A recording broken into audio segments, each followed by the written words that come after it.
Hello, it is an honor to present at the Omni. My name is Sergio Mendoza Antonio, My name is Nancy Mendez. and we are part of the English 201 honors group and the Puente program. And today we will present the Behind the Zoot Suit. Next slide. So in this presentation, we're going to discuss about a piece of clothing, which as mentioned before is a zoot suit. It's more than just a fabric, it's a form of representation denied by the systematic discrimination.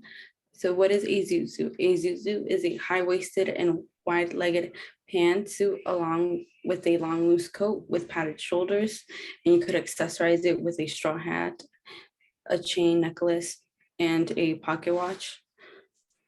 This is the normal style for men in a zoot suit, while women in zoot suit have some different combinations. They could wear the same thing as men, or else they could choose to put on a skirt with heels and a blouse. And also a crucial part of the bachuca outfit is the pompadour hairstyle, which is the hair being pulled up and back, as you can see in the picture below. And here are some examples of how people style different zoot suits. Like, as you can see, the woman here next to the guy has the skirt, heels, and blouse. To the far right, the woman is styled exactly like men. And also I wanted to incorporate a picture that shows Zoot Suit and how people utilize it today, or how it's styled today, as you can see in the middle. And me and Nancy took the initiative to suit up as zoot suiters to show our dedication to the fashion and history behind it. Next slide. So the Zoot Suit play. For English 201, we read the play Zoot Suit written by Luis Valdez. The main characters in the play are Henry Reina and El Pachuco. Henry is the gang leader for the 38th Street. El Pachuco is his alter ego, which heavily influences Henry. Henry, Reina, and his friends Joey, Smiley, and Tommy are accused of murder. The play revolves around the case, which is called the Sleepy Lagoon trial. The Zoot Suiters face adversity throughout the play, mainly with the press and the justice system. Due to the systemic discrimination and racist stereotypes, the defendants are wrongfully convicted, and nearly as if all hope is lost, the case becomes rigged and their innocence is put at stake. And to the image on the right, that is Henry Reina, and the image below is Henry Reina and El Pachuco, his alter ego.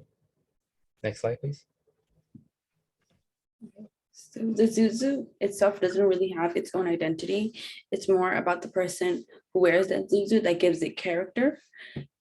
It's not just about the fabric, it's about the language and the details added to the outfit. It's its own form and separate culture. During the play, the Zoot Suiters have their own language, which is Scalo, which is a major component of the Zoot Suit. It's also part of their identity. The Zoot Suit is a form of resistance, but it possesses a powerful influence and demonstrates activism. It was still considered a threat to society, and it was viewed as violence and very problematic.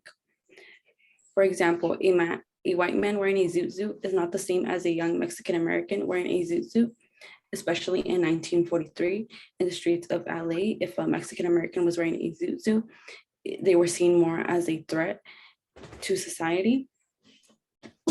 Like, for example, in The Mask, the movie, Jim Carrey wears a zoot suit, but it's not really seen as much of a threat. It's more like of a fashion statement. And also in the late 1990s, a lot of white men did wear it to prom, and it was just part of fashion, and it totally excluded the history behind the zoot suit. So the Zoot Suit play is inspired by the infamous Sleepy Lagoon murder trial of 1942. For some context, 12 young Mexican Americans accused of the murder of Jose Gallardo Diaz. Despite the lack of evidence, the 12 men were convicted of second-degree murder and served time in San Quintin prison. However, in 1944, the Second District Court of Appeals overturned the case. The defendants were released, but revealed the justice system is flawed. How was the justice system was flawed? From the very beginning, the court ruled unjustifiably and prevented a marginalized group of young Mexican Americans from speaking the truth. The court was prejudiced against the appearance of the Mexican Americans. Next slide. So the impacts of World War II on Zoot Suiters. Many Mexican Americans, Zoot Suiters, were promised citizenship if they assisted the US in World War II by working in the war industry. Mexican American fighting for American democracy possessed a variety of political views. For example, Alfred Barea worked in the war industry because he wanted the same privileges and rights as white Americans, since it was seen as doing one's patriarchy duty.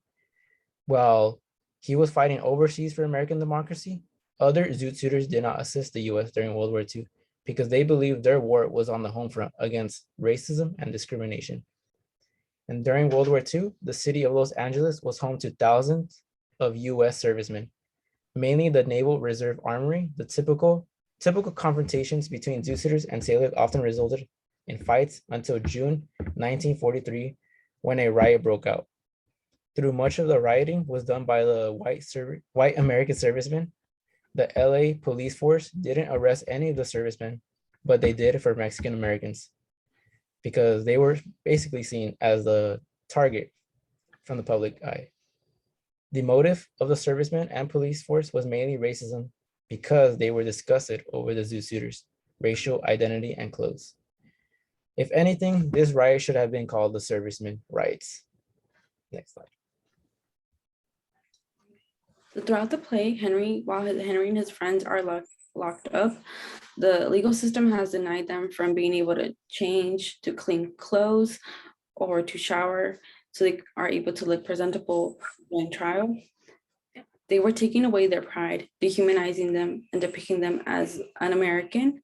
And to connect it back to history, during World War II, servicemen and soldiers were well respected. Though I want to mention that a variety of Mexican Americans were servicemen and soldiers. Like, for a fun fact, they actually received many medals of honor to recognize their service. But Mexican Americans were also Zoot Suiters, and though there was a difference between the treatment they had received. There was the stigma built around Zoot Suiters being the enemy to the public, and Zoot Suiters weren't treated as first-class citizens. After serving in the war, they were denied privileges such as employment and affordable housing. So women had their own style in Zoot Suit, as mentioned before. Some of them dressed as men, and some of them chose to wear skirts and heels. And I just want to emphasize that a major component of their style was their hair. After the Sleepy Lagoon trial, the press portrayed such a negative stereotype about women in Zoot Suit. They would claim that inside their hair, they would hide dangerous weapons such as knives, chains, bricks, so their boyfriends would be able to fight sailors in the street. This created a negative stigma around Mexican American women. So to conclude this, in the play, Zoot Suit by Luis Valdez reveals an individual's characteristic that make up a Zoot Suit, along with demonstrating the adversity Zoot Suiters had faced from the clothing that became part of their self-expression. By analyzing the history of the Zoot Suit, there's a deeper meaning in the Zoot Suit.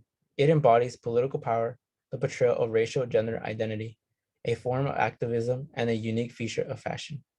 We bring this to your attention to shine a light on Zoot Suit, which has been hindered and shadowed for many years. Next slide.